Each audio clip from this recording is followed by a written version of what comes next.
Shilajit is one of the world's most popular superfoods. It's loaded with over 40 trace minerals, fulvic and humic acids, antioxidants, and more. It's a resin or tar-like substance that seeps out of the rocks of the Himalayas at extremely high altitudes, formed from centuries worth of decomposing plant matter and microbial activity, distilled by pure rainwater and pressurized by tons of mountainous rock. In a way, you could say it's kind of like the lifeblood of the earth itself, and we can use it to enhance our daily lives by absorbing its power into our body cells. However, if you've tried Shilajit in the past, you know it's true when I say it does not taste good, and that almost seems like an understatement. Some people say it's like licking an old used ashtray, and some people get a little more descriptive than that. Let your imagination run wild. It's pretty bad. But one thing is for certain. I've tried tons of Shilajit products, and no one has ever been able to cover the flavor, let alone make it taste good, until now. My friends at Organifi just released these new Shilajit gummies, and they actually taste good. They deliver 250 milligrams per serving of pure Himalayan Shilajit. Shilajit's benefits include supporting energy production, healthy hormone levels, performance and recovery, promoting collagen synthesis and heart health, increasing cellular energy, and decreasing fatigue. Shilajit has become super trendy in the superfoods and holistic health world for obvious reasons, and people have long been desperate for a solution to the flavor problem. That's why in the few months since Organifi released these, they've already sold out several times. Visit Organifi.com/TWF. That's Organifi.com/TWF, or just head to the show notes. Take a look at their whole collection, and when you go to check out, use promo code TWF. That code is going to give you a 20% discount on all of their products, and they have a lot of amazing products other than their Shilajit gummies. Find out how these superfoods can help you on your health journey today with Organifi.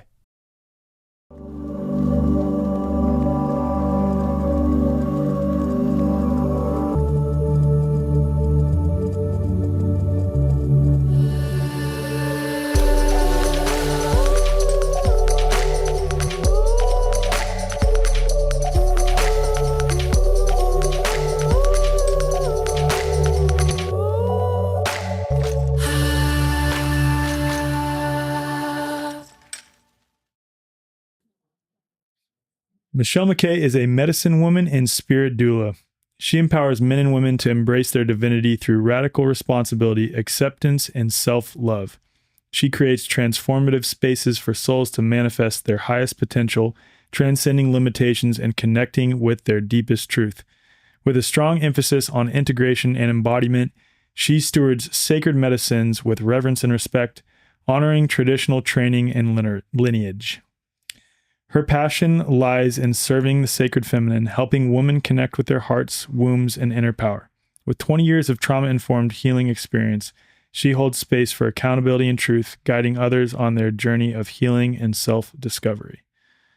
And I have had the pleasure of sitting with Kambo 9 times now, which was pretty intense for those that are on video, if you can even see that.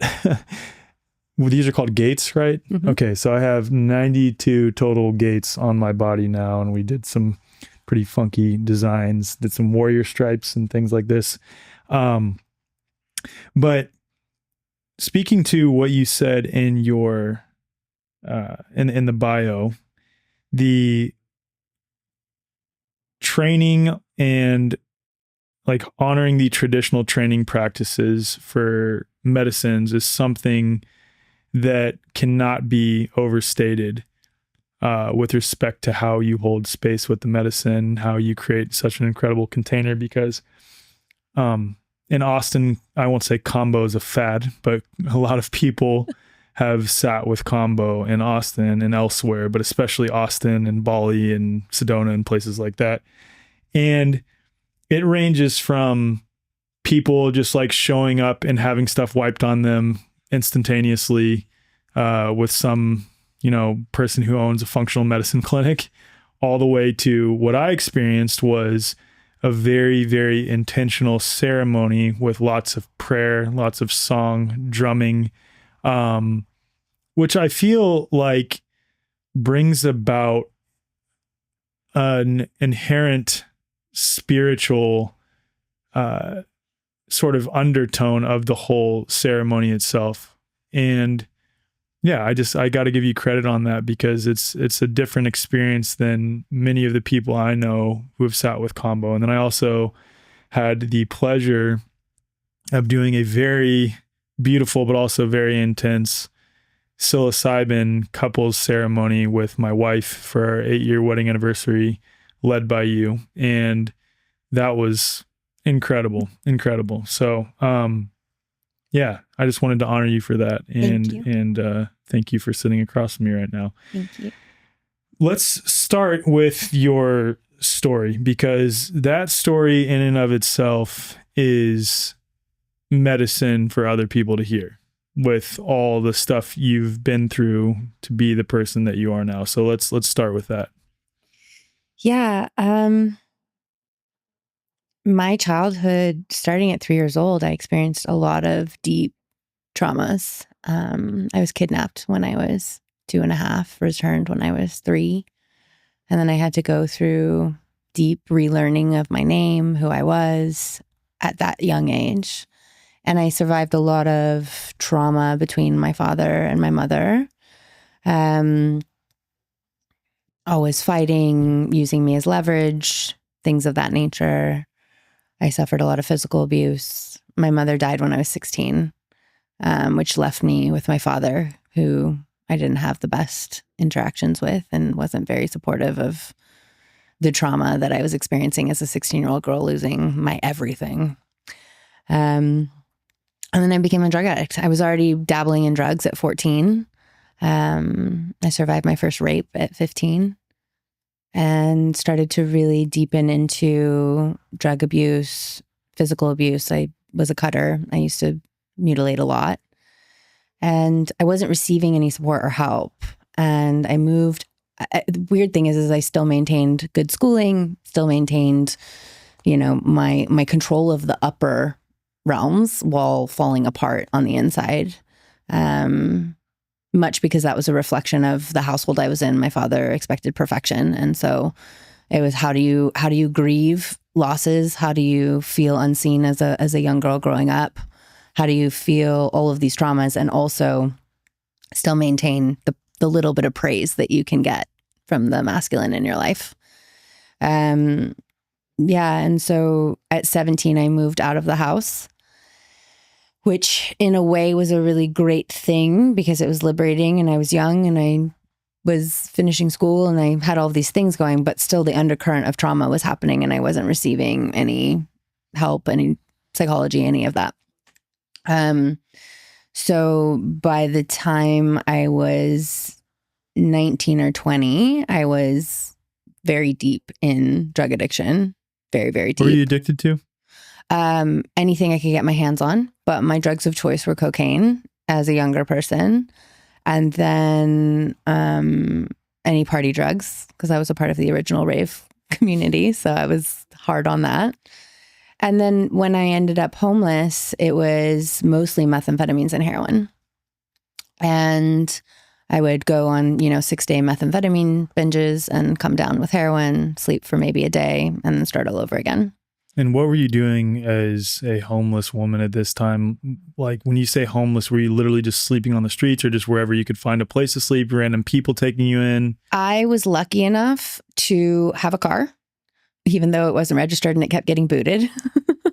But it was back in the day when things weren't digital, so it was easier to get away from things. So I was lucky enough to have a car. And also, I don't take this vessel lightly. I was lucky enough to have people see me as this cute girl, and so they tried to take care of me. And so that did definitely facilitate my ability to have a couch to sleep on every once in a while. People were always taking me to parties, giving me drugs.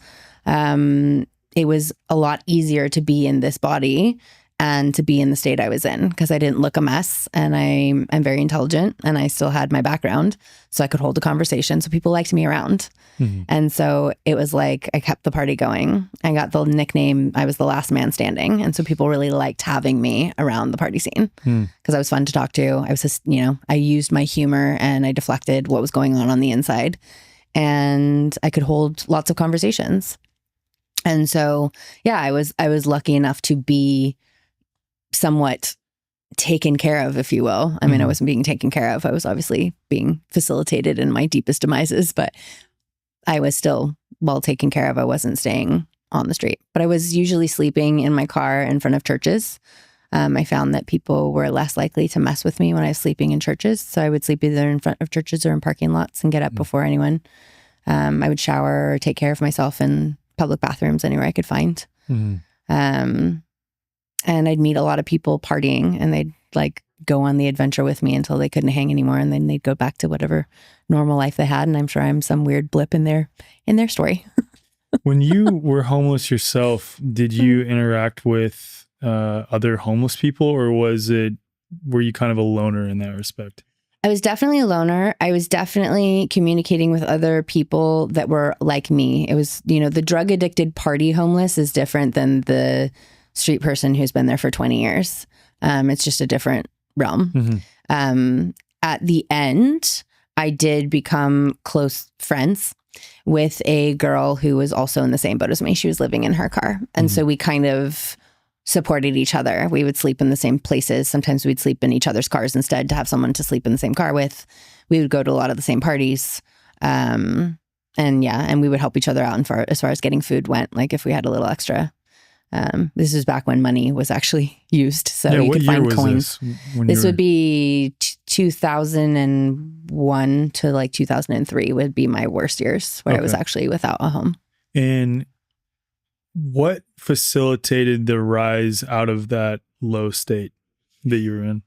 I think on one end, I was tired, and I've always been spiritually gifted, and I was consistently getting messages from my guides. Like I did try to kill myself multiple times and it didn't work. So I do believe that there are different ways we try to kill ourselves. Some are for attention and others are very successful.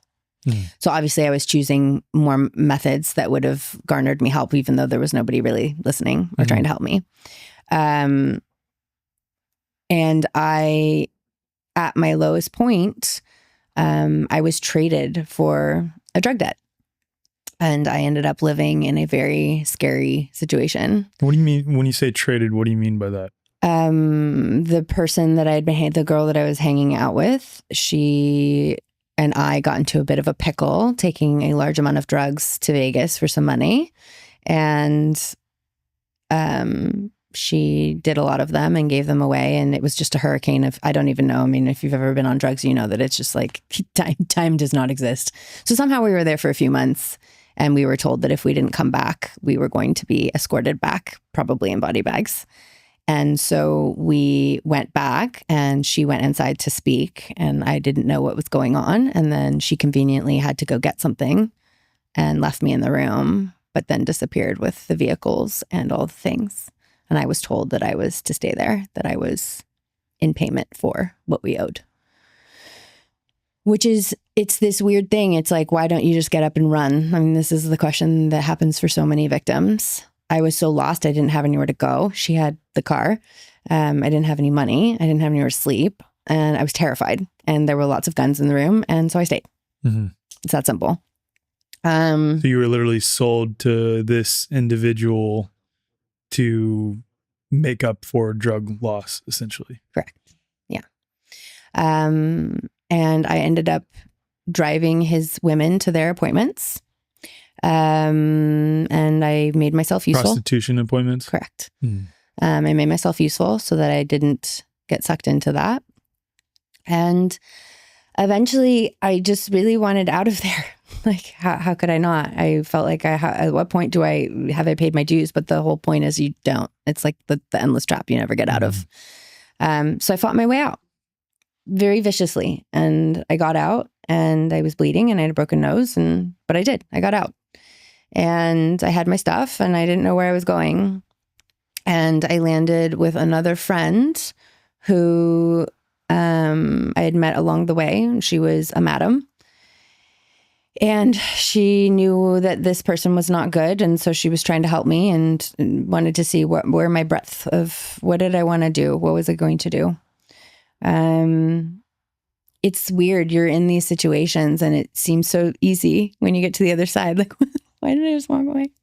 But when you're in it, you're just so lost, and drugs are really like your main focus because you're so addicted. And yeah. And so I ended up at a point where I remember having to actually switch off the lights inside of my body. And it was actually like a physical reaction to telling myself, just turn it all off. And it was like my world went dark. Mm-hmm. Everything inside of me went dark. And I experienced an evening with a gentleman. There was no sex, but it was one of the most traumatizing and weird experiences I have ever had, hands down. And I, somewhere through the middle of the night, just kept telling myself, if you make it out of this, you have to save yourself. Mm-hmm. If you make it out alive, you have to save yourself. And it was June 21st. And I walked out. It was about 6, 7 in the morning. And I walked outside and I had been up all night. I was exhausted. I was on like day 7 of a binge anyways.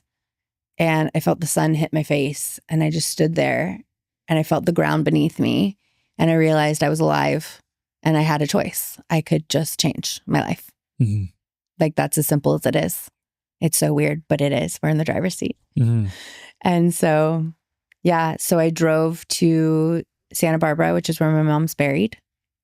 And I was sitting there because I had nowhere to go and I had no money. I had a little bit of money, but not enough. And the cops showed up. And cops in small towns are very different than cops in big cities. And I was the only thing to do that night. So they were going to make sure that they had something to do. And so my entire car, which was my entire life and my home, ended up on the floor, on the ground outside of my car. They were searching for anything. I didn't have any drugs because I literally did commit. I threw all my drugs away before I left Los Angeles. And in retrospect, it was the best thing that ever happened to me because I got into a free court-appointed drug program and I got into a rehab and I already knew I wanted to change my life. And so I got out of jail. I walked to my godmother's house. It was the only place I could remember how to get to. And I fell asleep on her bench and she was my mom's best friend. And when I woke up, she was sitting there and she took care of me. She fed me. She nursed me back to health. She helped me get to my court-appointed program appointments, all the things.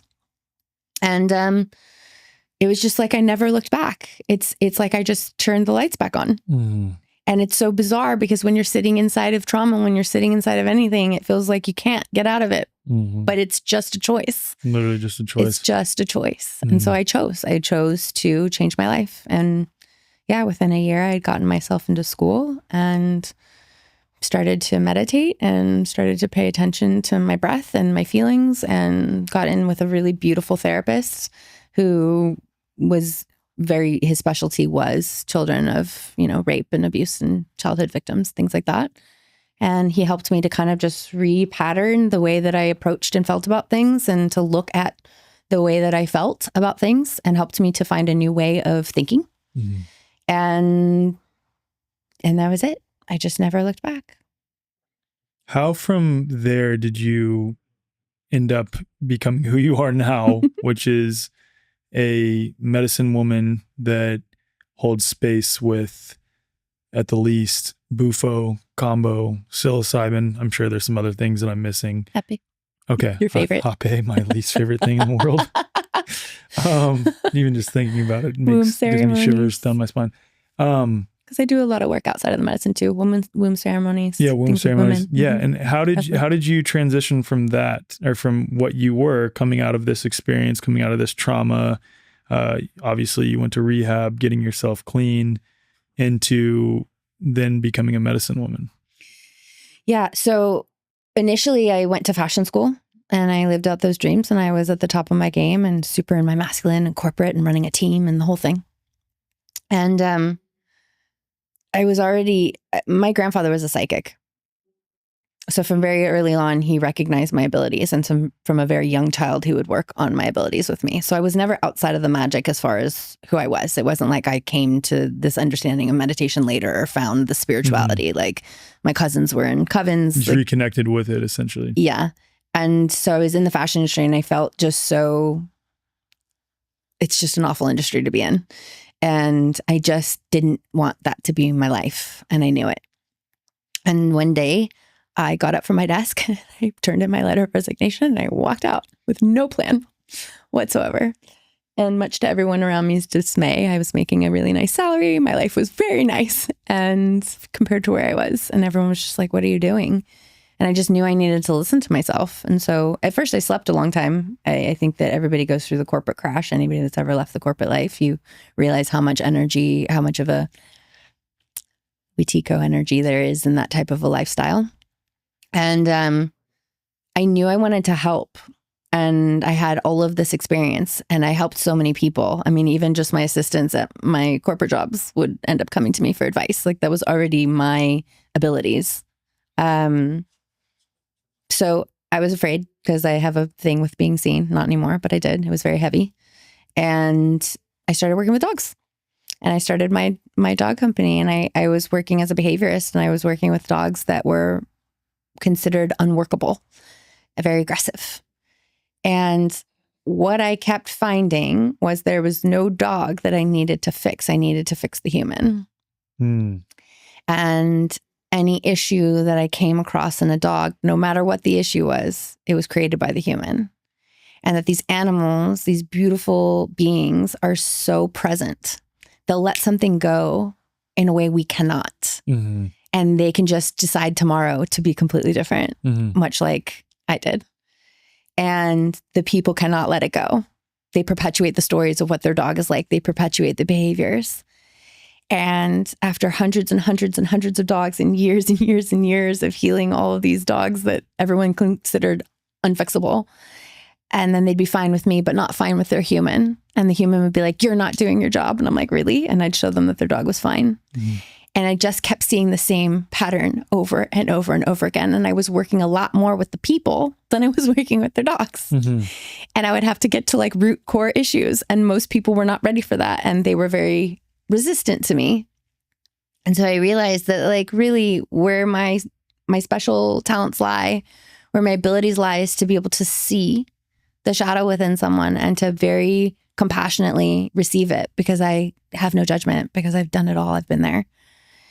And I was never going to be able to really help people or help dogs, because those weren't the people. They weren't coming to me to fix themselves. They were coming to me to fix their dogs. Again, outsourcing the problem. And they, it just wasn't going to work. And so I was just led to start to help. And so I started to sit in on different ceremonies. I was already seeking my own. My father died. And Kambo fell in my lap. And I didn't research it. I didn't ask any questions. I had been sober for a really long time at that point. I was terrified. I wasn't about touching any drugs, medicine. I was like the judgment, the preconceived notion.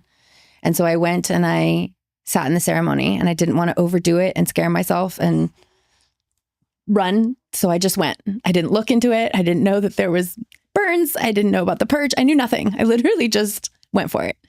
And I walked into this ceremony, and I found the deepest, darkest corner that I could possibly find to avoid all eyeballs.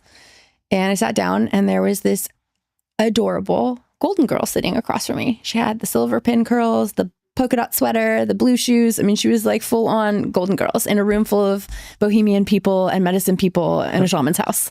And I'm like, what is going on?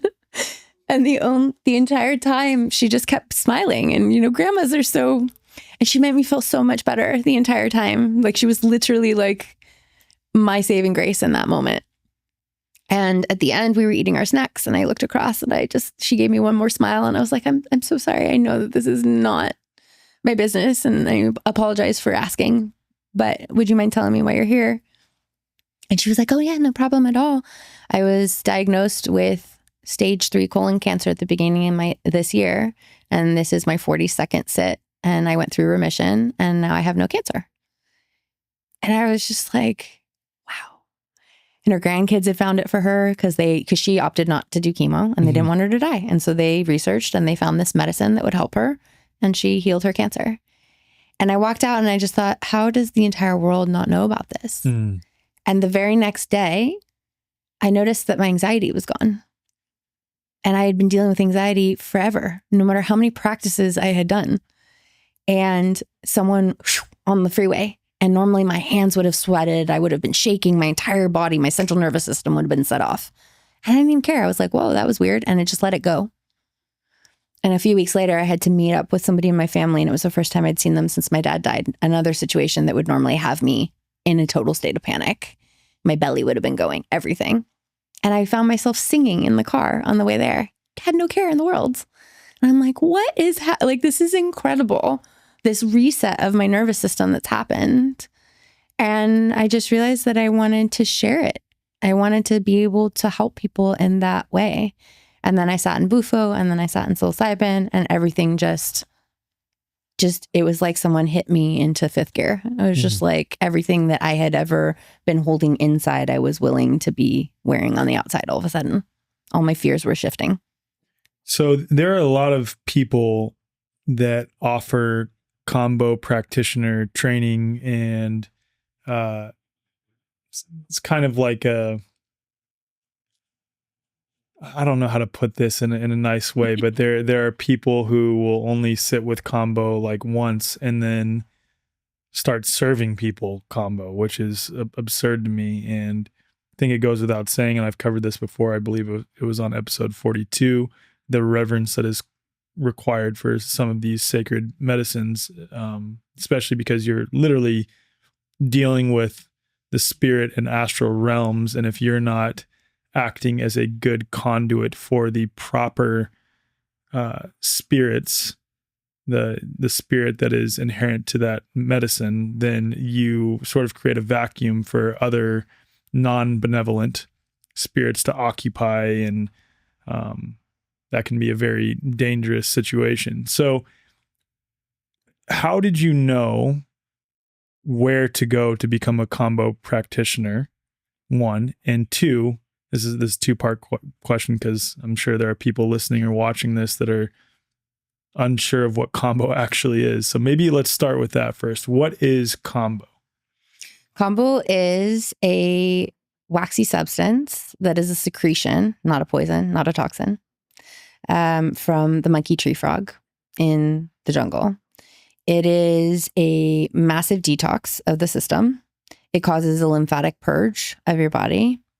It can cross the blood-brain barrier.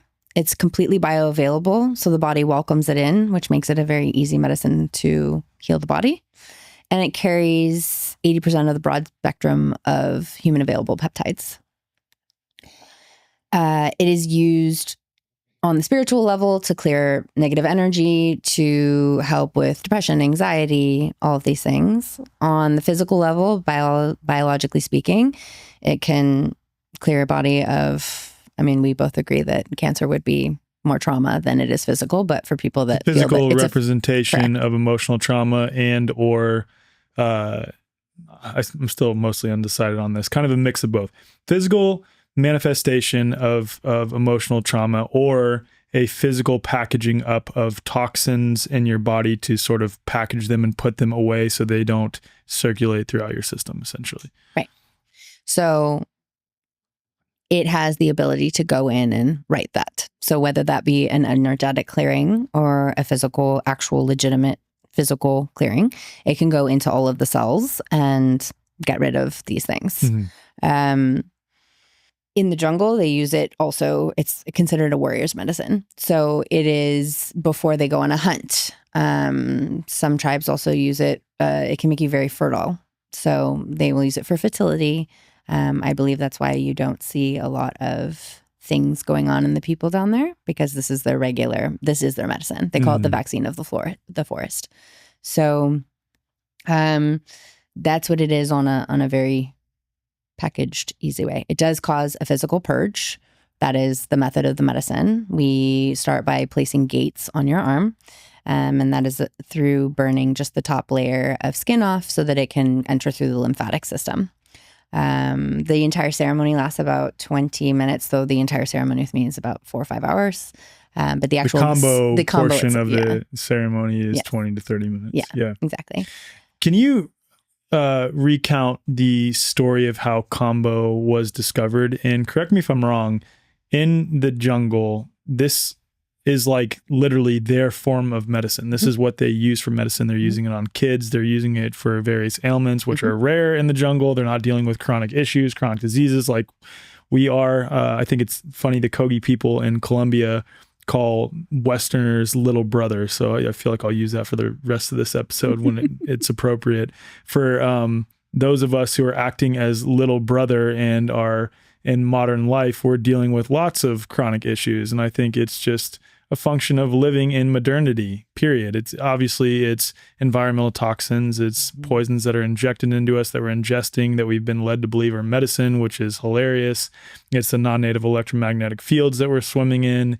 It's, for a lot of us, working a job that we hate to provide money that's just enough to get by, and doing that until we're 65, then we retire and we don't know ourselves. I think all of those things are what leads to the chronic issues that we're dealing with. And you don't find that in the jungle. But nonetheless, this is their form of medicine. This is what they use as their medicine. And I'll share from my experience, since I've now sat with it 9 times.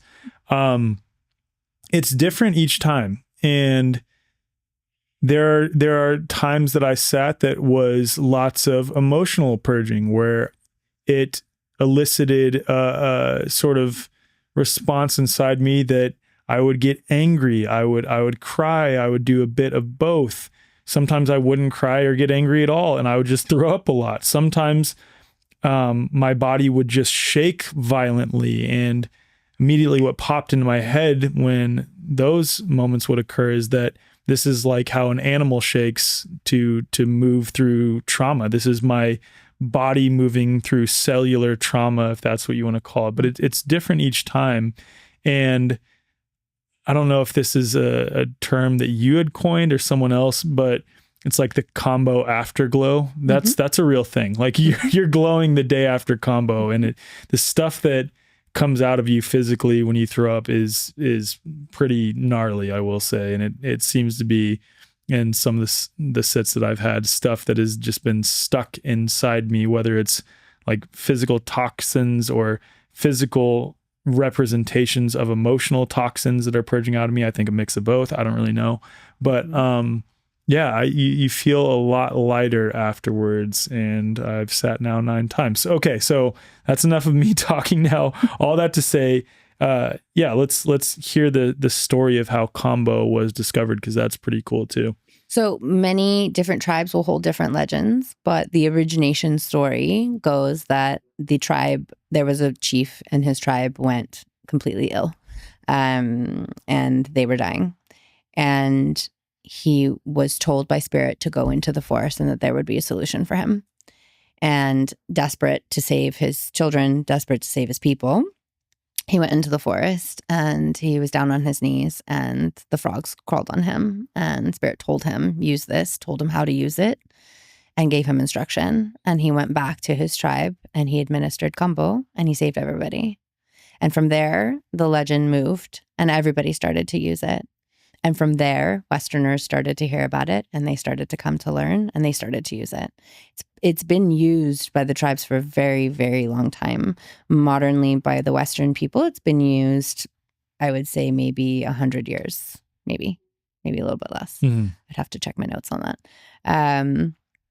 But it is the legend that it saved an entire tribe of people, and he is the spirit that is now carried in Kambo. So when you're speaking to the father energy, to Kambo, that's the spirit you're speaking to, is his spirit. And I know in your experience you could agree, and I know in mine and most people's, it's a very communicative spirit. And this is why I am such a stickler for tradition and such a stickler for appropriate channels for medicine, because at the end of the day, and this is why I also delve in nothing that doesn't come of the earth, at the end of the day, you're communing with the spirit that goes within the medicine. And this is why it is very important to clearly know who's serving your medicine, who's holding your space, that they know where their medicine comes from, that they have some sort of reverence and respect. Because at the end of the day, they are the conduit, they are the container created to bring the spirit through. And you are communicating with the spirit is working through you. And so when people just walk into a house, like you said, and just get it slathered on them, I think that at the end of the day, any medicine is going to do its work on a biological level. Mm-hmm. It's going to physically do what it's said it's going to do. But these medicines are so much more than that. They carry the spirit. And so without that aspect of it, you are missing a huge component of the healing that can happen, of the transmutation, of the communication, of the realizations, the ahas, all of these things. This is why I have such a, I will never do ayahuasca unless I go to the jungle, as you know. I will go and I will sit in the tribes. And I'm so grateful that that's the experience that I have, because I could sit with ayahuasca, and yes, the actual biological component of ayahuasca will give me the, the experience, the psychedelic, all of that. But these shamans, they have been training since they were sometimes 6 years old to hold these medicines. And they sing songs that come through their body from the medicine and from the spirits of the trees and the forest. And these things are what actually connect you to the spiritual realm, to the spirit of the medicine, to the vibration that is created through the medicine, which is really the most intrinsic part of the healing that can be created from the medicine. And so I think that that's where, modern society has kind of diluted, challenged the importance of these things. And I think it's so irresponsible. Yeah. And I think it is so disrespectful, really. And it is why these people feel like we are stealing things from them, because we don't even take the time to learn appropriately, and to hold with reverence and to do things the way that they do it, because there's a reason they're doing it that way. I meet a lot of people like, oh, you don't need to purge with Kambo. Go into the jungle and walk up to a shaman and say, I don't need to purge. See what happens. See how that feels to you to even say that to someone like that. They know what they're doing. They know how to use these medicines. They've been practicing this for generations, and they've passed this through their lineage. And we are so lucky to have a modern society where we have planes and we can go and we can learn these things. But it's so important to keep that reverence, to keep that respect, so that we can really actually get the full vibration of the experience that is intended from these spirits. Totally. And how did you know that, as you wanted to become a Kambo practitioner yourself, that, okay, I need to go to Peru to train with people who grew up, in these lineages, who have been learning about this and using this medicine for generation after generation after generation? Because there are Kambo practitioner trainings available in the United States and elsewhere that aren't in the jungle. And I don't know if your opinion is that you really should go to the jungle to learn Kambo. My original training was in the US, but our facilitators are a direct lineage to the Matses tribe. Got it. Right. Okay. And so we are in trade with them. That's the other thing is, are you in right relation? Where does your medicine come from? Do you even know? Have you asked? When we're talking about Kambo and Bufo, we're talking about animals. And you know me, I care deeply about whether or not animals are treated well. So, and I believe it's part of the virus that is taking over the entire planet, and why we're so nasty to each other, because we don't care. We'll squish a bug. We don't care about life. And that in itself will go into the medicine that's going to affect what you're experiencing.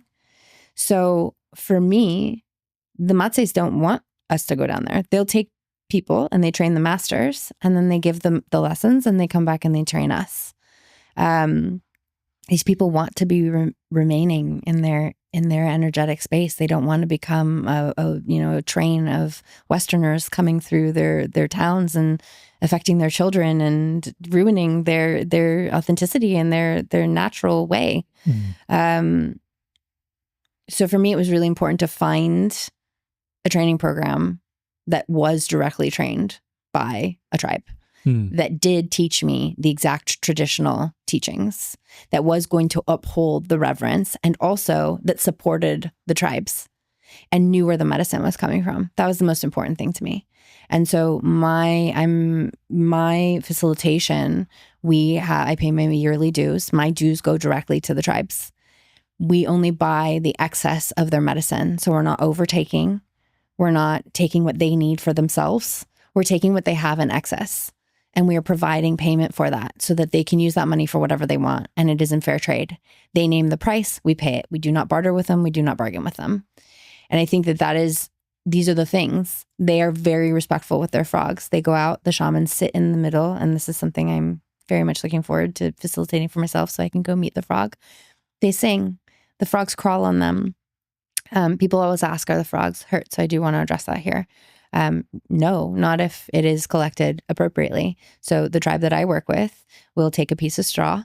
They tie it around the leg of the frog. They use it to gently extend. They wipe it off of the excess secretion, excuse me. They will pull off the string. And when they pull off the string, a little line is left. And as the frog recreates its secretion, the line disappears. So when they go out to harvest again, if they find a frog that has the little line, they know that that's already been harvested and they won't touch it again. These frogs don't have any natural issues. They are in abundance. They have the only thing that threatens their population is habitat loss. That's it.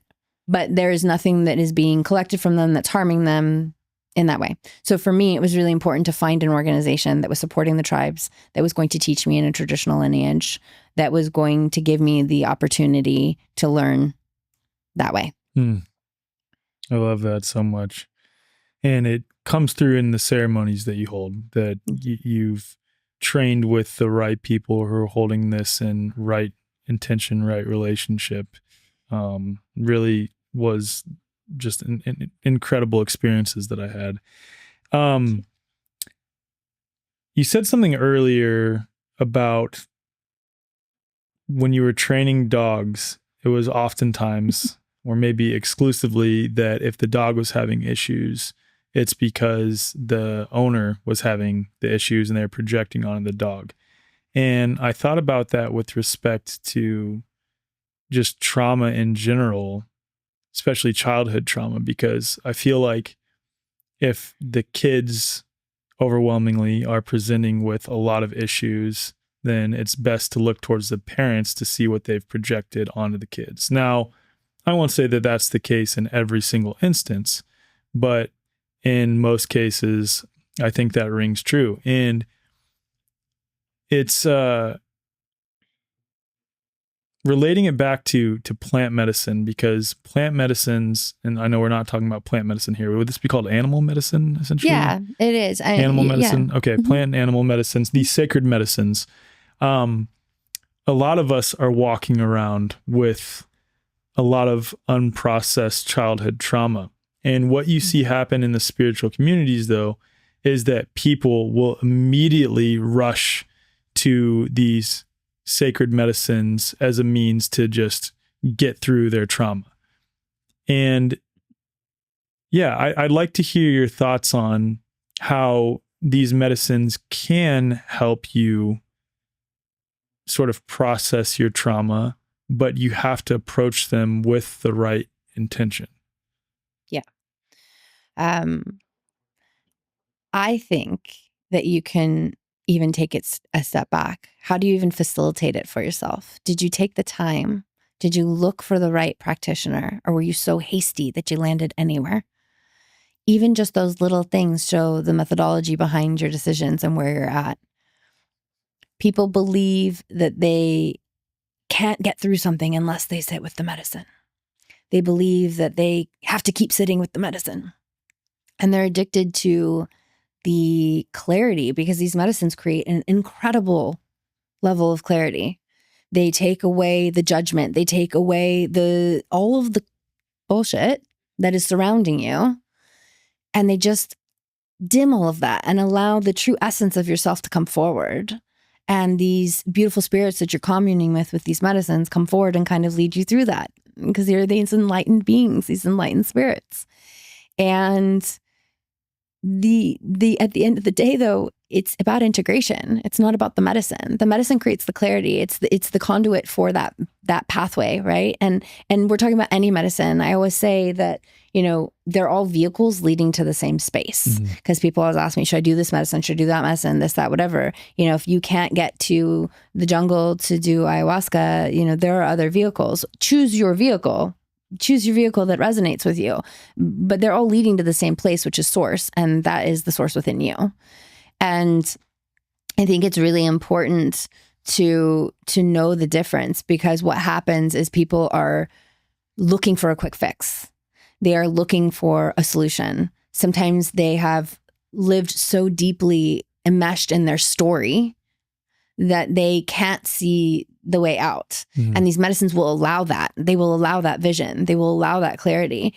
But if you don't want to do the work, if you want to stay in victimhood, if you want to wake up the next morning and feel bad again and say, oh, my life didn't change, you didn't do anything. You didn't enact change. You saw the path. You saw the problems. So medicine shows you the way. It uproots the trauma, the things that have been sort of suppressed, and it brings them to the surface. And then the step that a lot of people are missing is the integration piece 100%. Of now that I have the awareness, what do I do next? What do I do next? So what is, in a very general sense, because it's obviously going to be unique to the individual, what does integration look like in your mind? Integration is implementing the lessons and creating measurable change and action to reflect your new state of being, your new realizations. It takes work.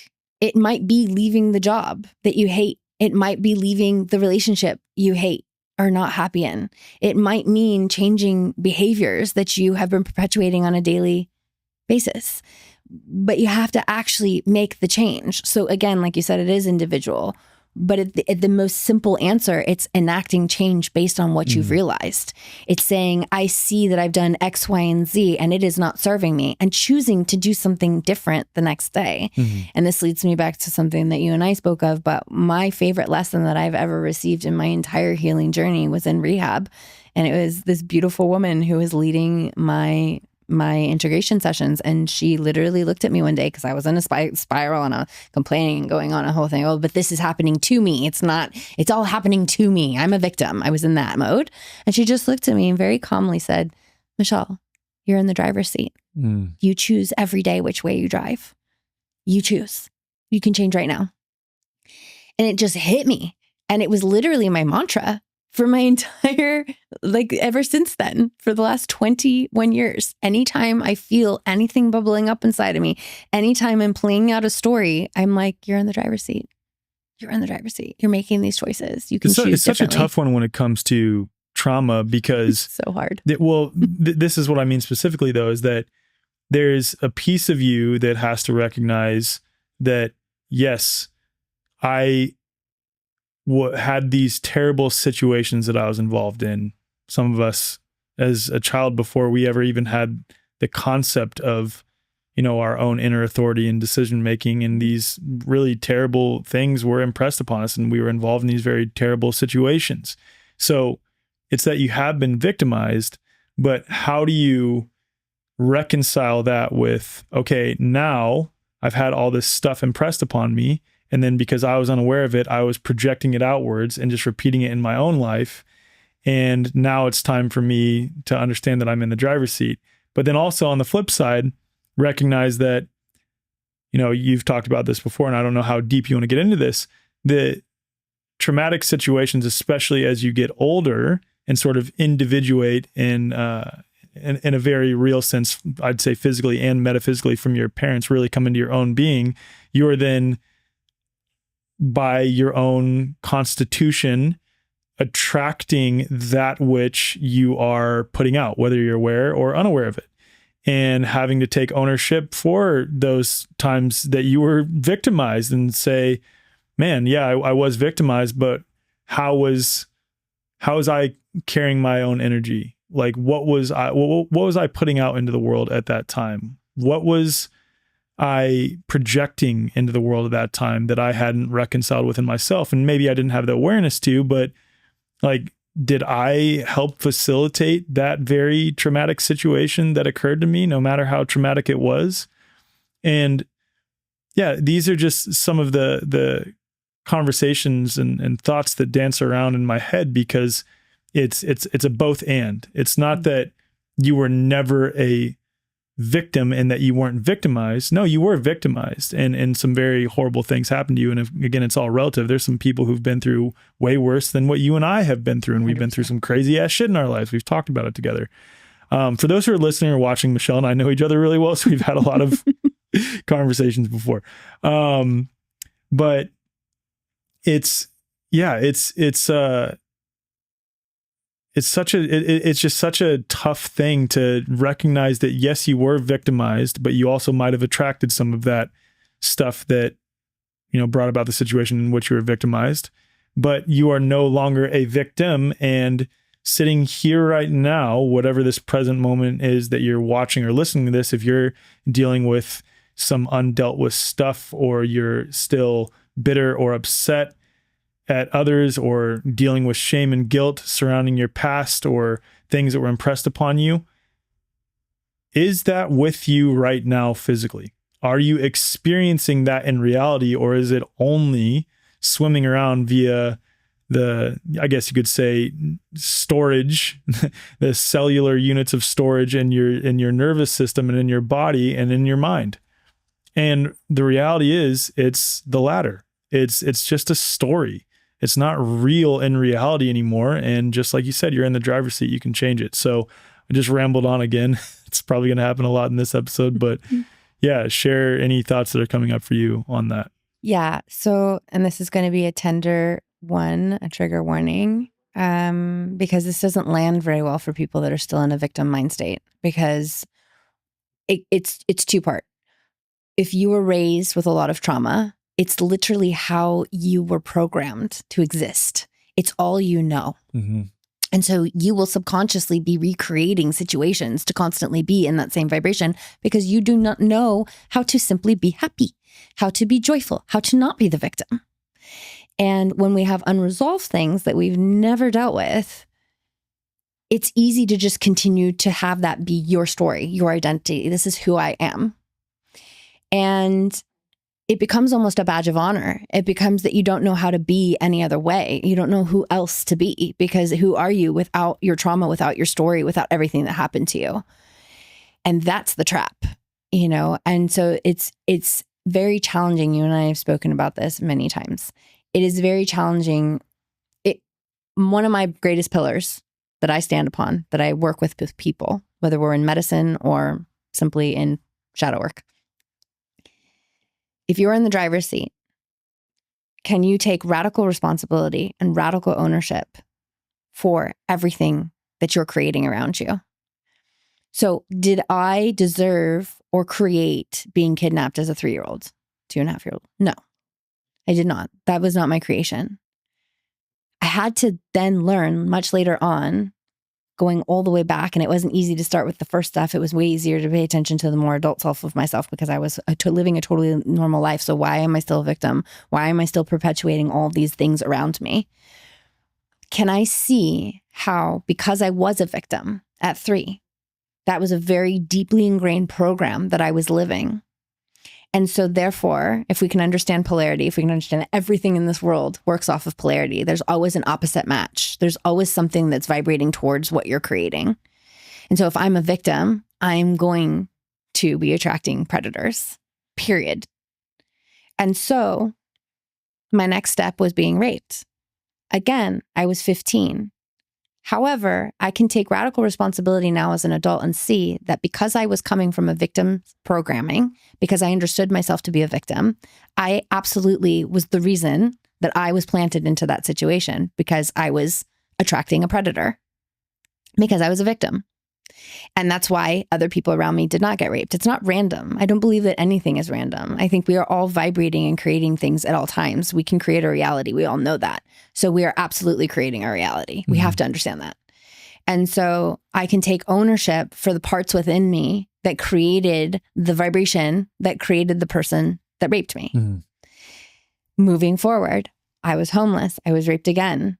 Again, I was a victim. I was a victim of being homeless. I was a victim of not being loved by my father. I was a victim of not having a mother.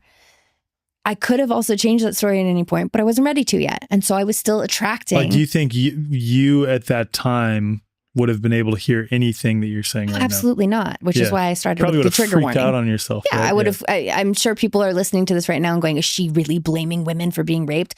I'm not. What I am trying to create is an awareness that there is not so much blame. You cannot take the bad people out of the world. If you change the vibration in yourself, though, they will have nowhere to go. They won't be attracted to you. If every single one of us released victim consciousness, there'd be no place for a predator to be attracted to. I wholeheartedly also a really believe important that. thing on that too, just to add to what you're saying, because I can totally agree, is what Eileen always says and what her work repeatedly shows A strong coherent field will overtake and entrain, bring into coherence a weak incoherent field. So not only would these bad guys have nowhere to go, but there would be such strong coherent fields around them that they would be forced to up-level and reconcile their own stuff. Correct. And we have to remember that a predator is also a victim, most likely. Just perpetuating their own exactly. stuff. Exactly. So it's really important to understand that we're always vibrating and matching these frequencies.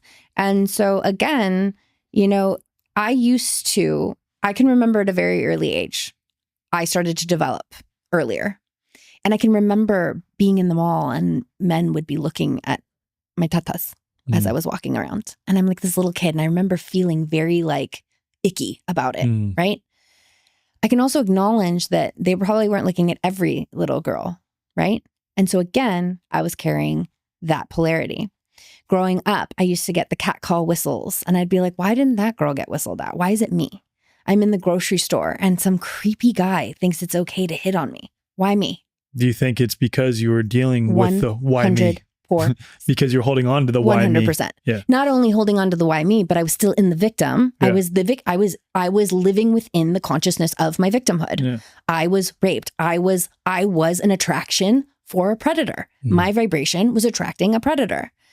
As soon as I started to heal all of that, made my way through rehab, started to do a lot of feminine embodiment work with my therapist, started to heal that aspect of myself. Suddenly I wasn't getting hit on anymore. Nobody was whistling at me anymore. I changed. So everything around me and what was being attracted towards me changed as well. Period. End of story. Full stop. And that's where it's like if we all turned our focus inward, if every single person on earth stopped focusing on everybody outside of themselves and started to really pay attention to themselves, we could literally change the world within a week. We really could, because we would all start to vibrate a responsibility for our own actions, our own feelings, our vibrations, what we are creating. And that would start to create the world around us. We can't point the finger at everybody around us and expect ourselves to change. That doesn't work. If I went out tomorrow and I changed every predator and I healed them all, and you're still a victim, what did I do? I didn't change it. So it proves that the predators are not the problem. It's also us. They are absolutely disgusting. And I don't take away anybody who's been a victim. I've been a victim multiple times. I understand. I feel it deeply. But it was extremely empowering for me to come to a place where I wasn't a victim anymore, where I could own my responsibility. And I'm not a victim. I'm not.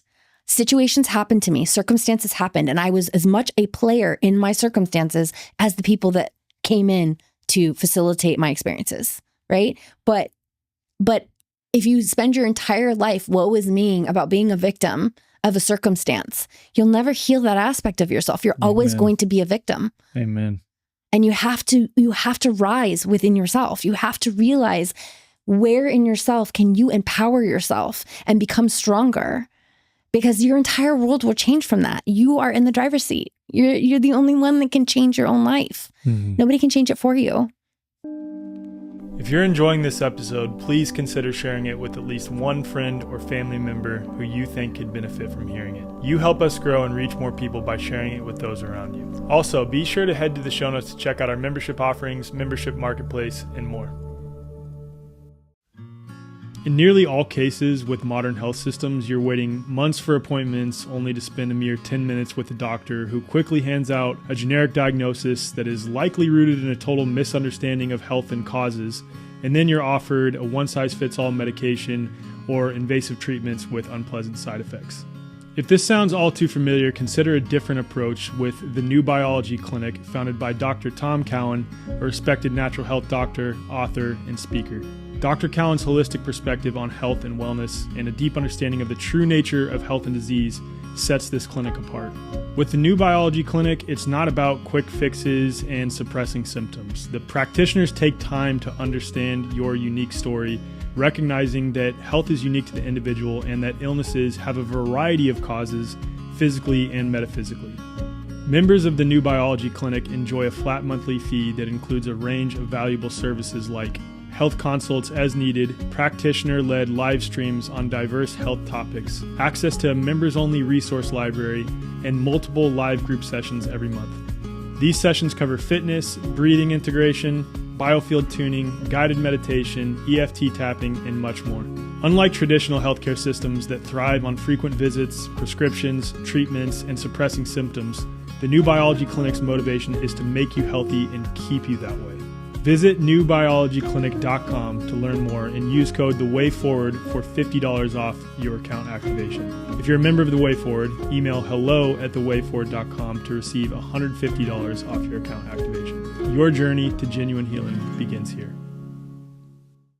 That's such an important message. I don't want to speak out of turn here because I am a man, but I'll let you say yes or no if you think this, at least one woman here sitting in front of me agrees with me, that at this point in history, this is such an important message for women to hear. And again, it's to recognize that, yes, you have been victimized, and that is horrible. And irrespective of whether you were attracting whatever bad thing happened to you or not, which more likely is that you were, it's still disgusting what happened to you. And it's disgusting what those people did. And they were a perpetrator. Yeah. And like, it's disgusting. But just the general sentiments of the feminist movement that blame men for everything, blame the patriarchy for everything. And I'm not saying that there's not elements of that, but how much of it do you think is arising because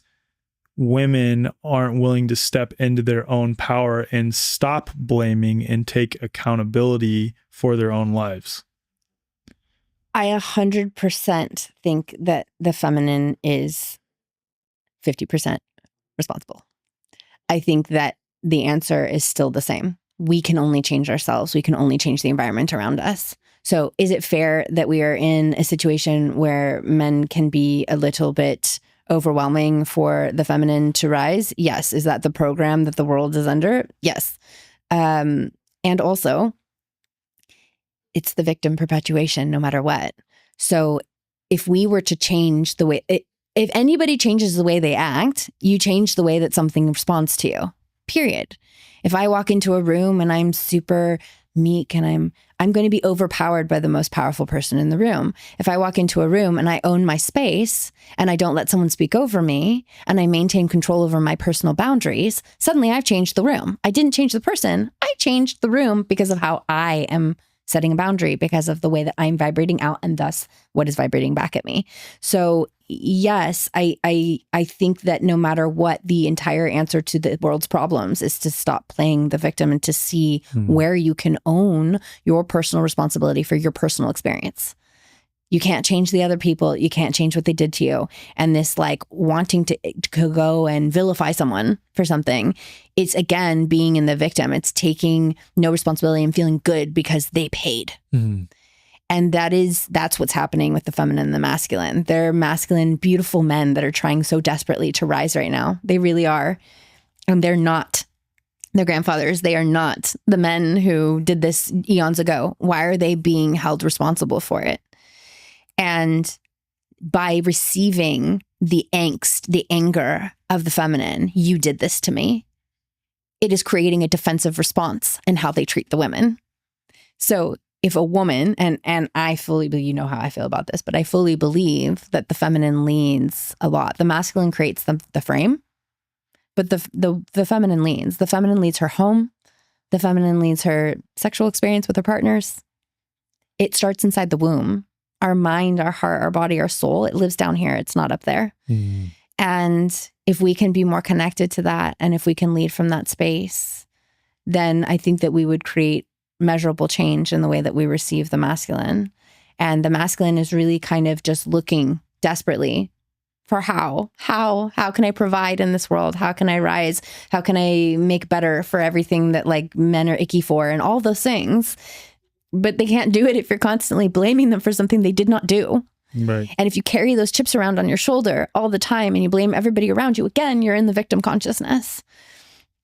And so it's really about walking into the room and saying, this is how I will be treated as a queen. Period. End of story. Full stop. This is how you will treat me.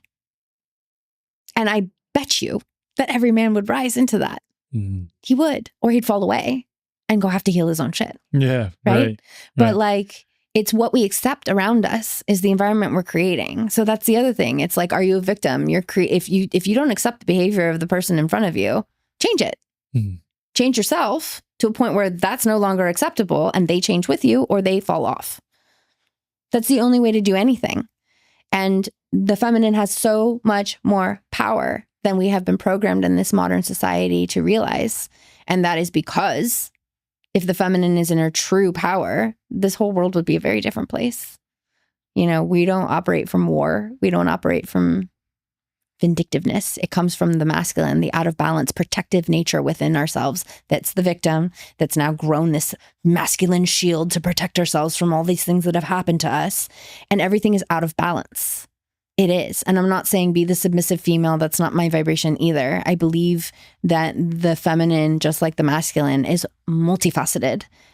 We are soft. We are receptive. We are surrendered. And we are also leaders in our home. If a woman can carry a baby, talk on the phone, do 17 things, that's certainly not a passive person. And I think it's so important for us to all rise into where our roles are and to let everybody around us serve the polarity, whatever that is. And so again, if you're creating a negative polarity, you're going to get a negative reaction. We have to take responsibility for ourselves and how we act. Mm. How much do you think the corporatized feminine is a lie? Like the very corporate 9-to-5 job feminine is a lie? Or do you think that it's not a lie and women should be doing that? Or do you think you're in no place to tell a woman what she should be doing? Like, what are your thoughts on that? Because here's how I look at it. I think to some degree, pushing women to be out of the home, and of course, like, broke the nuclear family. Yeah, it helped break the nuclear family, pushing women out of the home into corporate jobs, encouraging them not to have kids in a variety of very subtle ways, is what has helped facilitate broken homes in many ways. And I'm not saying that's exclusively the case or exclusively the cause of that. Absolutely not. Nor am I saying that women shouldn't be working jobs. That's not what I'm saying either. But I think that the amount of conditioning that has been pumped into women regarding what being in their feminine power is can't be like discounted. And I think that that doesn't necessarily mean that you have to be a homemaker, you have to be a mother either. But yeah, I'd love to hear your thoughts on that. I absolutely think that the corporatized feminine is a total lie, to answer your question. You've been it. I've been it. Yeah. And I was miserable. And I was completely not in sync with my cycle. I was experiencing extreme cramps, horrible periods, all of the things that come from not resting on your moon, and so many different things. So I think that I also think that corporate America broke the nuclear family from the place of the masculine as well. Of course. I think that it goes both ways, taking people outside of their home and taking out of what we are really like, I won't say programmed, but or even born to do. But there's a natural order of the things that we like to do that when you really pay attention, it's very obvious how we can all fulfill a more happy society by doing things we really want to do. I'm not speaking for all women. Most women don't want to go and, I don't know, break rocks all day long. But guys really love it. It feeds their testosterone. Mm. But a woman really wants to be like, can you build this beautiful house for me? And this is how I want it to look. Mm. And he will go break the rocks and he will build it. And I think that even if you take a step from before corporatization, even just the woman stays at home thing was already breaking the feminine. It was breaking her. Mm-hmm. It wasn't breaking the family yet, but step one was break the feminine, keep her in control. The feminine is so creative, so flowy, so in flow. Her moods and feelings and hormones shift on a cyclical basis. And what's cool right now might not be cool in next week. And what feels good now, my body will change every week, every month. The way that I look, the way that I feel, the way that the oracle within me will be more present. The crone will be more present. The mother is more present, depending on where I am with my hormonal cycle. And so I think that when you look at the women that are very fulfilled, it is the more entrepreneurial spirit that actually feeds the feminine. A woman who can, if she wants to be a mother, also have a job, can work from home, can create things, can, if that's her thing, if she's a creatrix, if to help people, to make things, to cook, whatever it is, to have a business, but to have it be in a format that is much more suited to the feminine, the ability to not work when you're bleeding, because it's really important to take that time. You know, you go into other cultures and they have moon tents, they have bleed tents where all the women are together because most women cycle together. Because they're in sync with each other. Yes. Literally. Yes. You know, and that's the other thing. Women, you know, you look into history, like they started to make old people homes, take the grandparents out of the home, take the help out of the home. They started to introduce pharmaceuticals, methamphetamines, things for the women to get through the day, because no one woman should be doing all of that. And no one person should have all of those responsibilities. Clean, take care of the kids, never get a break. Don't be a person. Don't have an identity. Don't do anything. Work on the home all day long. We talk about this all the time in our house. I mean, you know that. Yes. Because like, as of late, we've brought in a nanny to help with us, and we had a lot of shame around that. And I think the shame stems from the Western programming of do, and you need to do it all yourself, and you shouldn't have help. But you look at these other cultures, and even like Hispanic cultures that live in the United States, you'll oftentimes see the grandma, sometimes aunts 100%. And uncles, and other people all living in the same house. And I used to look at that as weird. And I'm like, no, now it all makes sense. It's because they're all there to help each other. It takes a village, right? There's a saying, right. It takes a village. And we have totally lost that connectedness that we had with other family members living with us. I mean, it's a lot for a mom to, you know, want to create these things. And I'm speaking for Kylie here, and I know she'll resonate with this, but to want to create all that she wants to create, and she feels that she has so much to give to the world, and she totally does. But then also the pressure to be a mom and be fully present all the time for your kids. And that's just not the reality of how societies used to be when they were more balanced. And there was someone, or even, you know, a big group of moms that would hang out together, and it was like, hey, I need some time for myself. Yes. Can you take my kids today? Or the kids were all running around, and they were safe to run around in the village and be off by themselves anyway. 100%. And we're just not living that way these days. We're not. And, you know, when you look at the feminine and you say, like, you know, not one person is supposed to be doing all of this. How can a woman exist? Who are they if they're not a mother? We are individual people. Kylie is so gifted. She has so much to offer. She's one of my favorite human beings on earth, as you know.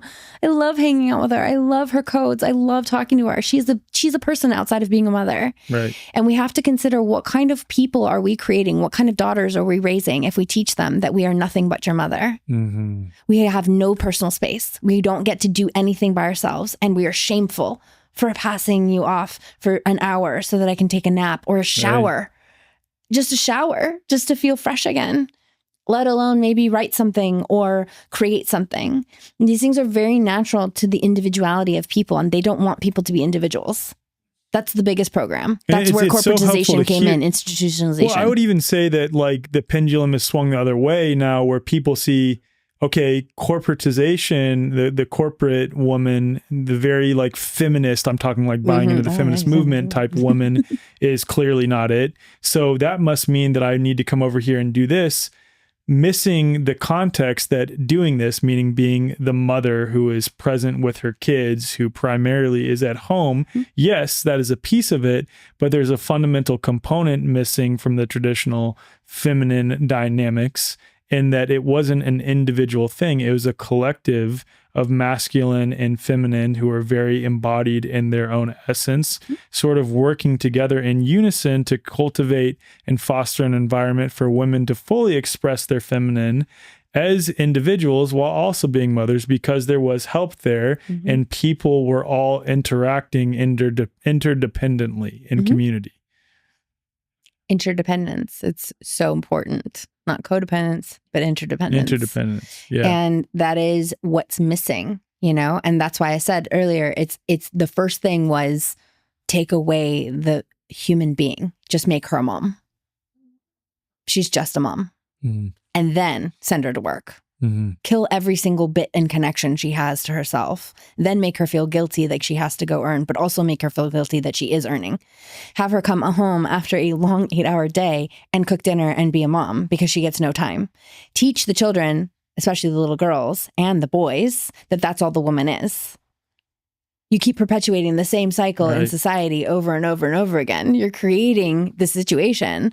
I envision a world where women are supported, where women do get to take time. Self-pleasure. Self-pleasure is so important for the feminine. The feminine is orgasmic. The feminine is full of pleasure. She's juicy. She's the most creative when she is satiated, happy, pleasant. She cannot do that if she's running herself into the ground as a mother. She cannot do that if she's running herself into the ground working and being a mother. There's all these things that are happening. It's not one person can do all of that. You try and run in the shoes of a mom one day. I mean, it's exhausting just witnessing moms that I know. I'm like, my God. You've lived with us on and off for the past like month and a half, 2 months that you've seen. Yeah, it's exhausting, you know? And we all need help. We all deserve to be able to take a lengthy shower. If we're so exhausted, to take a nap. Support is paramount to all people. We all have different functions. We all grow up into this world and we come in with these spirits and we all have different things we're designed to do. Some are supportive, some are leaders, whatever it is, but we all need multiple components to really actually optimize what we are offering.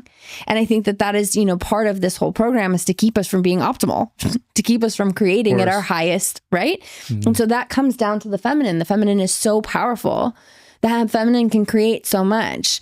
I think that there's such a beautiful harmony that can exist in the world. Like I said, it's like the woman doesn't want to go break the rocks, but she can say what she wants done with the rocks. If we created an entire society around that idea, how harmonious would we be? How many fulfilled, testosterone-full men would we have? How many relaxed, satiated, filled women would we have? It would be so different. And if women had more help, it would be so different. If men had more help, it would be so different. This idea that we have to do everything on our own when we are actually pack animals. Amen. It does not work that way. Family structures, look at the way wolves live. Look at the way that all these animals, we are a pack animal. Yeah. Absolutely. Yeah. You look at across culture, across civilization, across the earth, people used to live in communities where they're interacting with their community every single day, every single day. And now we've become so isolated. So what are the things that you're offering and the sort of the things that you do to help women step into their true divine feminine essence? I think that the number one thing that I offer is finding our way back to the origination point and letting go of the story of being the victim. Because I think that that is the biggest prison that all people, but especially women, live under. Because there has been a lot of terrible things that have happened to women and we carry generational trauma as well. So we are carrying the weight of a lot of oppression. And it's finding the way through to finding ourselves. Who am I is such an important question. Who do I want to be? And what am I ready to let go of? What can I take responsibility for? What can I own? And how can I enact change? And that comes whether we're using medicine or anything else. It's the same questions. It's the same, what self-limiting beliefs are preventing me from living my highest truth? What programs am I living underneath that tell me that I can't be the best, shiniest? We have had this conversation. It's like, who am I to say I'm so special? Who are you not to say how special you are? We are all special. We are all special. It's not a competition. I'm not more special than you. We are all special. And as soon as we realize how special we are and come to the table with all of our unique specialnesses, if that's a word, if we can all come to the table with it, our uniqueness, how different would this world look? And we are constantly playing out stories. I'm not good enough. Who am I to? And then we are looking at someone else outside of ourselves that's really living that embodiment. And we're jealous instead of finding our own path, our own way to rise. And I think for women specifically, it comes with connecting to the womb. Most women are completely disconnected from their womb. Why do you think that is? I think that that's part of the program. It's the shame. It's the shame program that's been run for so long. You know, like sexual shame, body shame. Don't wear that. Yeah. Don't do that. You're predatorized. This comes back to the victim. If you wear that, well, obviously you attracted that. Like, no, it's not that simple because I can wear sexy outfits now and nobody treats me any certain way. It's who I am on the inside that's vibrating differently. And yes, I wore sexy outfits before and it brought a lot of attention, but it wasn't the outfit. Right. It was the boundary that I did not have. And it was what I was allowing. At that time, I would imagine, was an external manifestation of just seeking attention, Absolutely. whether good or bad, Absolutely. externally, because you It's didn't validation. feel good. Yeah. It's validation. Yeah. I exist. Mm-hmm. I exist. So, of course, there was a part of me when I was homeless that knew that the way that I looked was the only reason why I was not living on top of a bag of trash, right? So obviously I kept perpetuating what it was to look that way to keep myself safe. These are the problems, right? Instead of just taking care of myself and rising and taking care of myself. Yeah. So it's, you know, and again, it takes a village. I couldn't have, you know, most people, I'm not saying, I'm certainly, you know me, I'm not insensitive to the plight of homeless people. It's not that easy. It took a long time to find jobs. People don't want to hire you when you don't have a shower or an address. It's hard. I'm not saying it's easy, but there are so many programs out there also that allow this facilitation. And so the same thing goes with women. If, you know, if you are disconnected from your womb because you've been you know, women think that their vagina is dirty. The porn industry has completely changed what women think their vaginas look like. 100%. It's one of the most beautiful things on earth. It's a flower. It looks like everything on earth. Look at the most beautiful flowers. Look at all these things you can find in nature that look like the sacred vagina. It's beautiful. And yet women think it's supposed to look a certain way because of what they've seen in porn. And those women have had it medically changed. Things have been cut off. Things have been bleached. Things have been plucked. That's not what it looks like, though. And yoni gazing in itself can be such a hugely liberating practice because you got to look at what it looks like. And learn to fall in love with it. Yes. Yeah. And also realize that they're all different. They're snowflakes. So it's okay if yours doesn't look like somebody else's. It's beautiful. It gives life. It's literally a freaking portal from one dimension to the next. It's the most cool thing on earth. Yeah. But we don't own that because we think that the thing is what are we attracted? What makes us attractive? People, you and I have talked about this too, wanting to be so skinny, having this idea that they've programmed, which essentially makes women less fertile because they have no pat on their body and they're starving to death and they're miserable and they have no connection to their period and they have no idea when it's coming and they have horrible cramps and all of these things are happening, and it all is happening because we don't have a connection to our feminine body, because we don't even love what we look like. We don't take the time to pleasure ourselves and even ask ourselves, what feels good to me? And a yoni egg practice is so foundational for the beginning. I always say that the yoni egg is like the map. It allows you to create a map. You can feel what's on the left, what's on the right, what's above, what's below, what's going on, and who am I? What's my unique situation? And then you have a wand. You get to go explore now, and you get to go find those places. And you might come up to a place of trauma, and you might need to work through it. And then you might find your pleasure later. People say, I have painful sex because you're holding on to trauma. You've got things going on. It's just like the rest of our body. It's about working through it, not going and seeking a medical doctor to tell you that you're wrong, to give you some pill. We talk about this all the time. And it's like, how do you find your way back into your sensuality? And I think that it's everything is about balance, right? So it's like the pendulum swings. You go one end to the other, and women are like, I'm going to take it all off and run around naked. And if that's your thing, that's great too. But ask yourself why you're doing it. It's always why. This is the question I always ask myself. Okay, this is what I'm doing right now. I'm going to observe myself. Why am I behaving this way? Am I seeking attention? Or does this feel really good to who I am? That will tell you a lot about everything you're doing if you could just ask yourself that simple question. And so, yeah, it's the romance, the setting of the space, putting in some flowers, getting rid of the kids for the day, whatever it is, making the space, romancing ourselves. The feminine orgasm is a generator of energy, of creation, of feelings, thoughts, realizations, so many things. It's so powerful. And it's not just about sex, and it's not just about pleasuring your partner. It's about figuring out your uniqueness, loving yourself, and juicily radiating that frequency out from your body. And so that's one of the things that I work on the most with women, is just finding their way back to like really you're beautiful. You don't need to be skinny. You don't need to have a perfectly plucked vagina. Like that's not it. It's everything. It's even just all of the beauty industry and how many medical procedures are sold to women to change the body to look better or to be more accepted instead of accepting ourselves. Amen. And the journey that I was on came to a place of like, I used to wear so much makeup and 5-inch heels and the whole thing.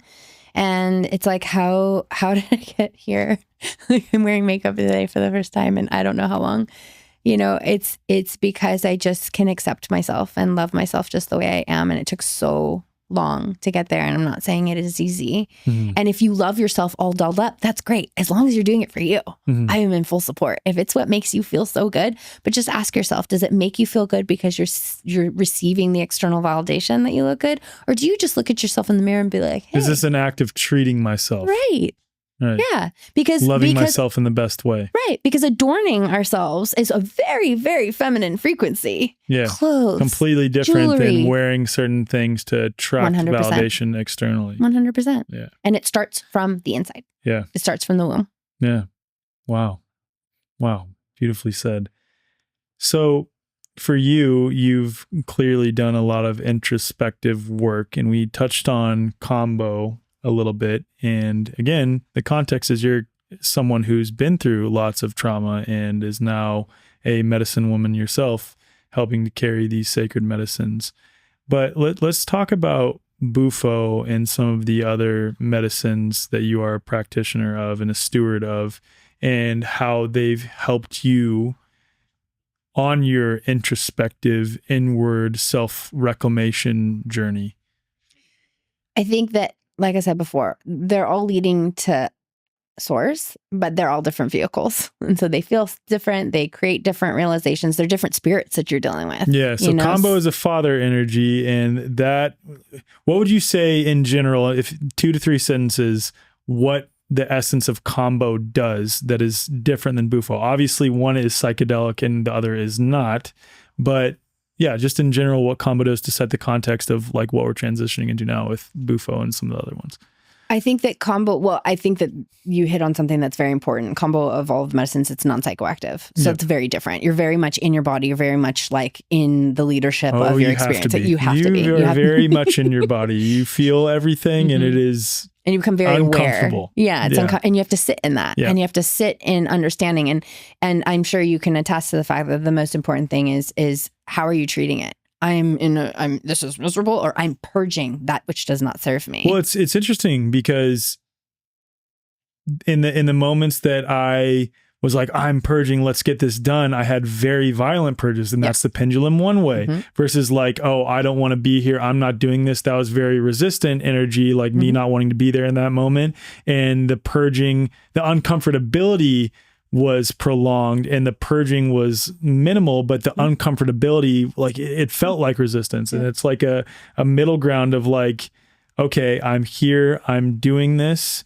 I'm not going to try to force the medicine to do something. I'm just going to be present and let the medicine move through me and feel it with whatever feeling comes upon, led by this medicine and the spirit associated with it.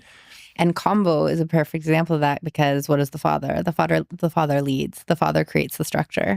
So when we're talking about that, that's what I speak to. It's can you just surrender and let it lead you? Can you just sit back and allow it to come and follow the lead? Be with it, but follow the lead. Don't try to grab it by the scruff of the neck and drag it. And also don't try to resist it. But can you just sit within that little seat of the medicine and allow it to lead you and be present? I think with psilocybin, we're talking about a much more feminine energy.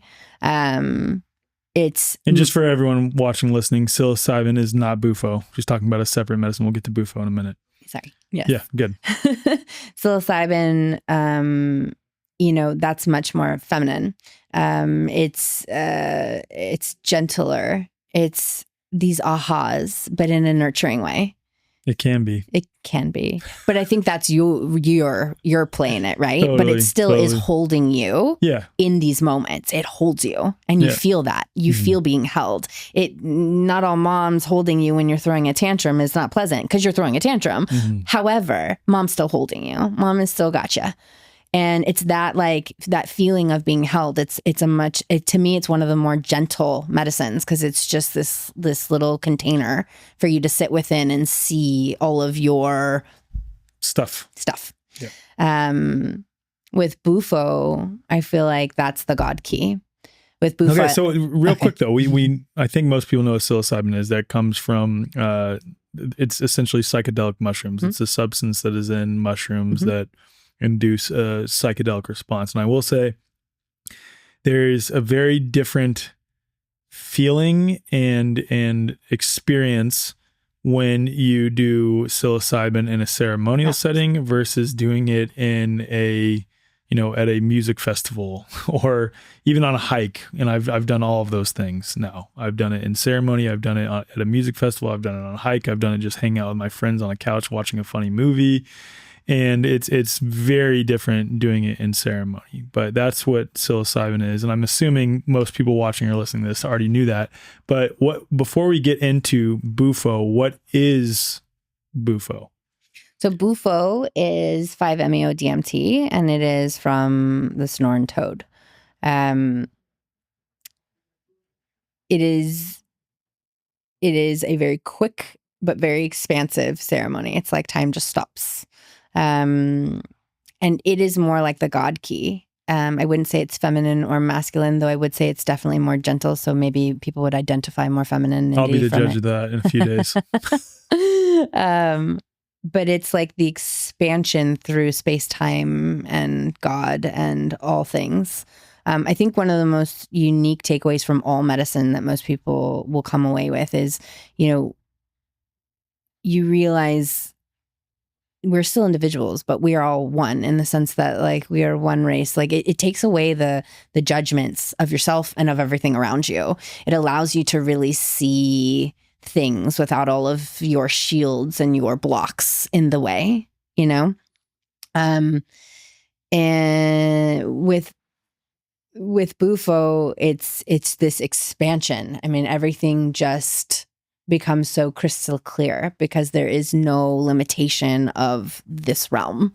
There's no real limitation of the programs. So what happens? Let's describe the exact like step-by-step process. The Bufo is prepared, and it's prepared in what way? It's taken from it's vaporized. So it is inhaled. Yeah. Okay. So it's this secretion from the mouth of this type of toad. Yes. Right. And so then you vaporize it. And after you vaporize it, what would one experience? I mean, everybody's going to have their own experience. You can't explain anybody's experience, and each person will have individual experiences each time. So I can't answer that. But in general, people have the experience of complete dissolution of their own ego, and they're no longer in their body. They're in some other realm, and they are fundamentally an aspect of the divine in a very real way. They like feel that they are a part of God. Yes. Yeah. And you feel the godliness within you, and you feel the absolute connectivity of all things, and you see love over fear and hate, and acceptance over judgment, and everything becomes clear, which I think is really the same for a lot of the medicines. It's just they all kind of have their own unique facilitation of these realizations. And yeah, I mean, with Bufo, you go into this absolute clean space where there is nothing. It's just your spirit. There's nothing else. All of your traumas, all of your problems, what was wrong today with your breakfast, it doesn't exist there.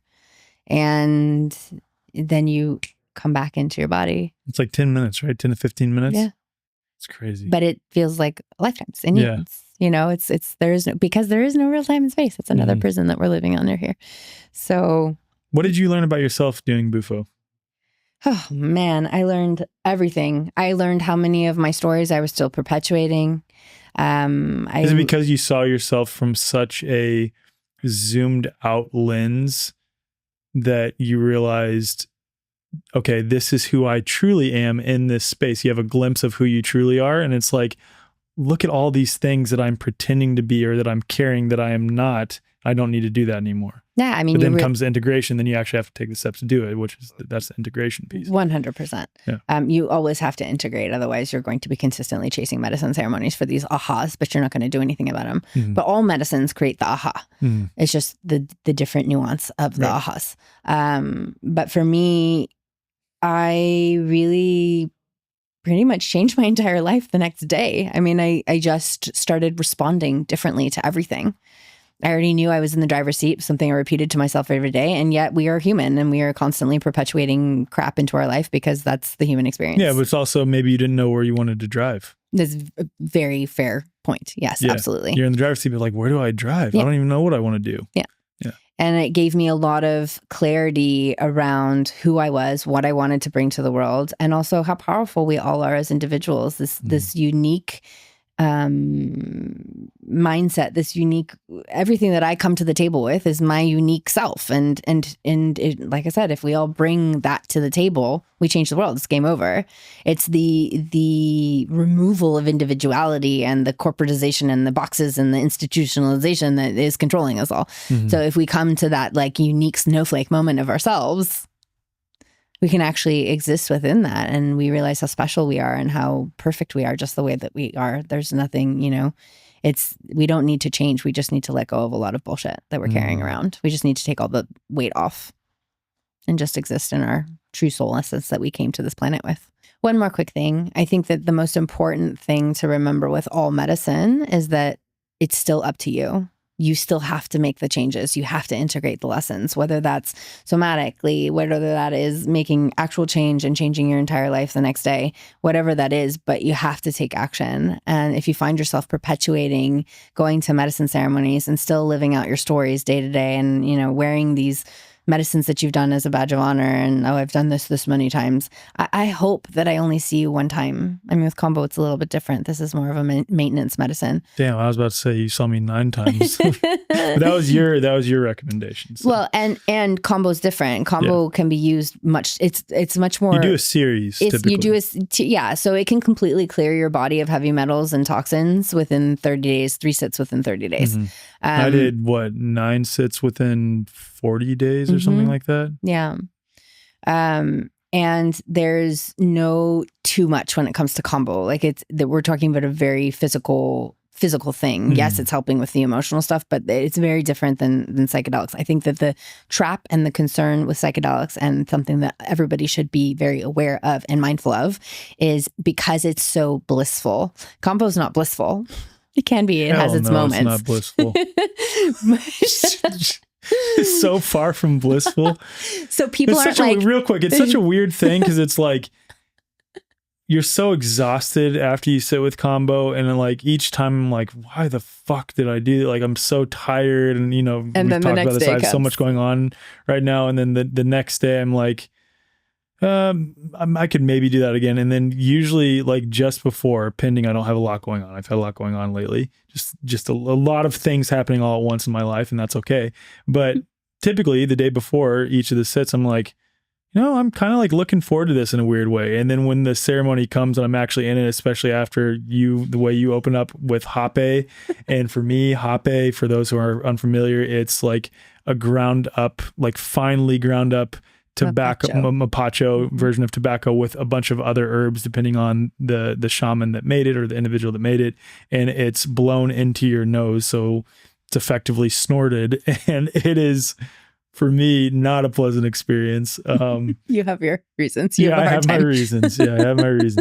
But by the time that I do that and then the Kambo's coming afterwards, I'm kind of getting in the space of like, why the fuck am I doing this? And then that comes the surrender, and it's been such an exercise of surrender. But I forget where we were going with that. But no, just that Kambo is different because it's not like you have this pleasureful experience. So again, you're not rushing in to do a million Kambo ceremonies. And generally speaking, somebody has something physical going on. That's why they're going to do a series, or they have some stuff that they want to clear. They're going to do a series. Most people, I'll see them, once a year for their 3 sessions. Or if somebody's dealing maybe with menopause, it's really good with hormone regulation. So something like that. And But is this something that you offer via your website too? Correct. Yes. Okay. Yeah. Great. Yeah. I do curate experiences where people can come and sit with me. I have people come and stay with me, and we will do a series for Kambo for the week. Awesome. Yeah. And if I could recommend anyone to sit with Kambo with, my wife and I talked about this. We're both ruined. I don't think I'll ever sit with anyone else, because the way that you just hold the space in the ceremony, you're so incredible at what you do. And it's really beautiful to witness, even as you're vomiting and having diarrhea and all the things. But the last thing related to Kambo specifically, again, because this is, let's say, universally applied medicine, and again, it's the primary medicine for in the jungle in Peru. Is there anything that Kambo is not great for? There's very few contraindications. One would be bipolar if you're currently being treated and you're currently medicated, because Kambo will completely clear your body of everything. So anything you take in the morning is gone. So if you're working a problem where you have a build of medicine is necessary, that's not good, because it will interrupt that. It will take everything out. You will be completely clear. Low blood pressure that is medicated, because it does lower your blood pressure during, though if it's a regulated low blood pressure that you're not taking medication for, you are fine. There's very few right after surgery, but I won't serve someone that's pregnant. There's very few. If you have an esophageal tear, obviously, because you're purging. But there's basically not really much in the way of contraindications. So you've had people with multiple autoimmune conditions, stage 3, stage 4 cancer, et cetera, et cetera, et cetera. I've served, I've served a multitude of illnesses. And I think that's really important. There's different ways to serve people that are a risk of, if they're very ill, we do the ceremony a little bit differently. We adjust, we make it a little more Western. But people can have extreme relief. It's an incredible treatment when it comes to autoimmune disorders. It's very, very, very effective. And then, as you know, my favorite and what I really do focus on is auricular therapy. And auricular is going through the ear, because all of our nerve endings, and we can reach all the parts of the body through the ear. And it is a very unique experience for sure. But it is, but it is, it is a beautiful way to treat a lot of things that are going on in the body. And it really is quite effective, which is, beautiful. And there's different ways to approach it depending on what the person is coming to me with. But I've had people with HIV see me regularly. They're no longer on their medications. It's beautiful that way. Beautiful. Beautiful.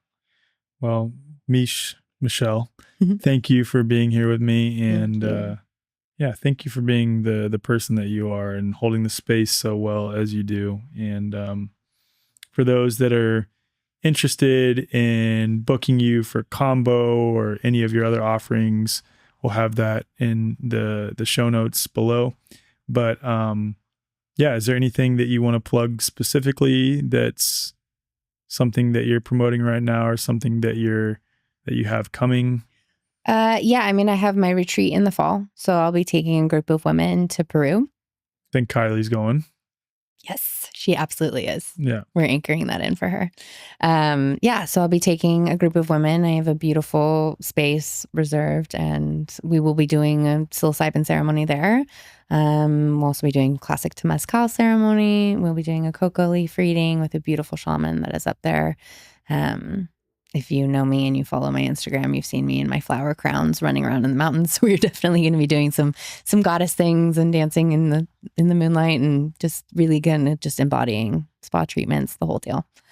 It's remembering the goddess is the theme there. So it's just going to be a very feminine and beautiful experience for women. And I do open my space to people to come, and I have a place for them to come and stay with me. And I offer 3, 4, and 7 day private retreats with me. So healing experiences catered to whatever's going on with you. Awesome. There's not many people in the world like you, and there's not many people in the world that are as good at holding space as you. So, and I'm saying that out of my own experience of sitting with you now with 2 different medicines and truly incredible paradigm shifting, life changing experiences for me. So Thank you for being the beautiful woman that you are, and I'm grateful to be your friend. Thank you. I'm so grateful you're my friend. Thank you for trusting me. It's a big deal.